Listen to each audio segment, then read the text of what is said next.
Assalamualaikum warahmatullahi wabarakatuh. Perkenalkan, nama saya Nida Hanifa dari kelas 12 MIPA 6. Di sini saya akan membahas kasus Ibu Guru Supriyani, guru asal Konawe Selatan, Sulawesi Tenggara, yang dituduh melakukan penganiayaan terhadap seorang siswanya.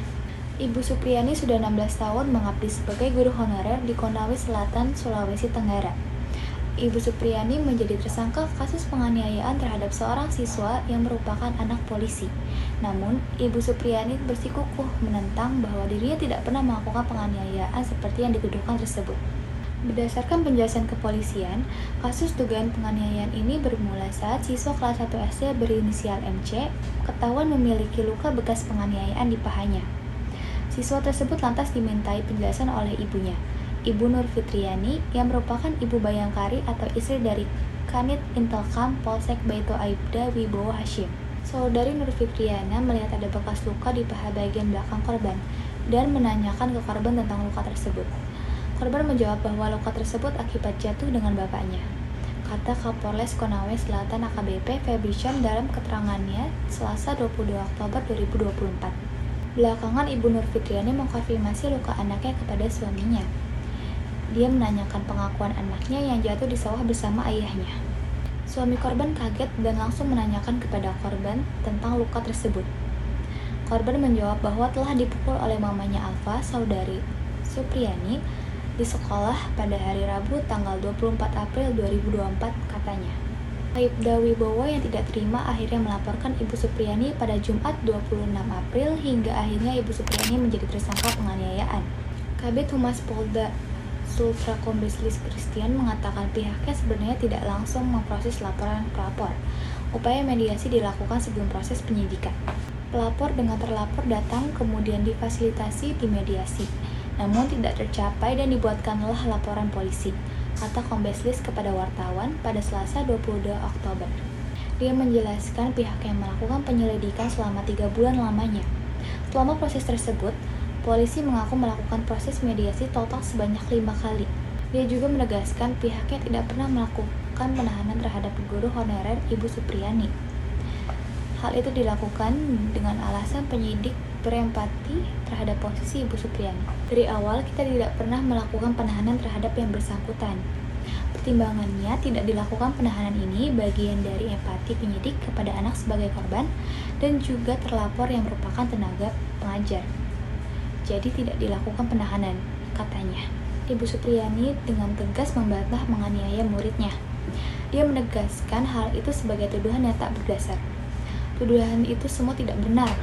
Saya tidak pernah melakukan penganiayaan, kata Ibu Supriyani kepada wartawan usai menjalani penangguhan penahanan pada Selasa 22 Oktober. Ibu Supriyani juga menjelaskan bahwa anak pelapor berada di kelas 1A pada hari kejadian yang dituduhkan. Dia menegaskan dirinya berada di kelas yang berbeda. Waktu kejadian saya ada di kelas saya, kelas 1B, sedangkan dia di kelas 1A. Tidak pernah saya melakukan penganiayaan, ujarnya. Ibu Supriyani menegaskan dirinya tidak pernah mengaku menganiaya korban. Dirinya hanya meminta maaf demi masalah cepat berlalu. Saya datang bersama Kades itu bukan mengakui kesalahan, tapi hanya meminta maaf kalau saya ada kesalahan selama mengajar. Tapi orang tuanya memahami kalau saya mengakui menganiaya, katanya. Kuasa hukum yang mendampingi Ibu Supriyani, Andre Darmawan, turut buka suara terkait kasus yang menimpa kliennya. Menurutnya, ada kejanggalan dari tuduhan penganiayaan tersebut. Jadi dakwaannya itu dipukul pakai sapu 1 kali. Ada saksi Ibu Siti Nuraisyah di tanggal 26 April.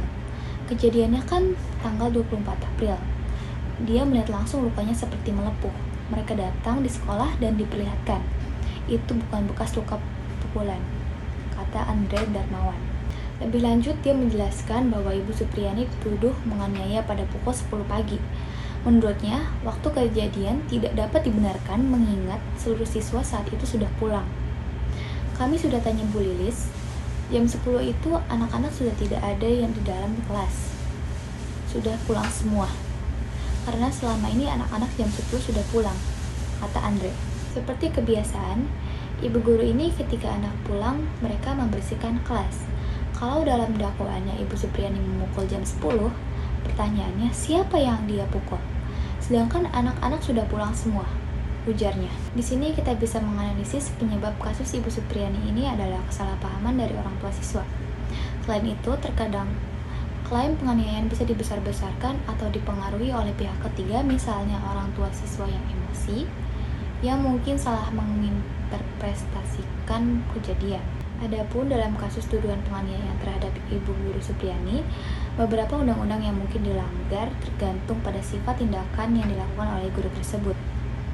Tuduhan terhadap Ibu Guru Supriani sebagai pelaku penganiayaan dapat mengacu pada beberapa pasal yang berkaitan dengan kekerasan terhadap anak, baik dari KUHP maupun Undang-Undang Perlindungan Anak, yaitu pasal 76E mengatur larangan terhadap setiap orang melakukan kekerasan fisik atau psikologis terhadap anak, dan pasal 351 KUHP terhadap penganiayaan.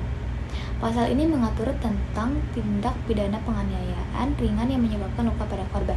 Jika Ibu Guru Supriani terbukti bersalah melakukan penganiayaan terhadap siswa, maka ia bisa dikenakan sanksi pidana berdasarkan Kitab Undang-Undang Hukum Pidana atau KUHP dan Undang-Undang Perlindungan Anak. Jika tindakan penganiayaan menyebabkan luka ringan pada siswa, Ibu Guru Supriani dapat dihukum dengan pidana penjara paling lama 2 tahun di penjara dan dikenai denda. Jika tindakan kekerasan dianggap merugikan hak dan martabat anak atau siswa, Ibu Guru Supriani dapat dikenakan hukuman penjara paling lama 5 tahun dan atau didenda, sesuai dengan UU Perlindungan Anak. Sanksi hukum dapat dijatuhkan jika terbukti ada unsur penganiayaan fisik atau psikologis yang merugikan anak tersebut. Solusi terbaik dari kasus Ibu Guru Supriani harus mempertimbangkan aspek keadilan, pemulihan, dan pencegahan. Proses yang adil dan transparan diikuti dengan langkah-langkah konstruktif seperti pelatihan untuk guru, mediasi dengan pihak terkait, serta pelindungan terhadap korban. Akan membantu menciptakan lingkungan pendidikan yang aman dan sehat. Jika diperlukan, sanksi yang sesuai dengan tingkat pelanggaran juga harus diterapkan untuk menjaga integritas profesi guru dan kesejahteraan siswa. Sekian dari saya. Wassalamualaikum warahmatullahi wabarakatuh.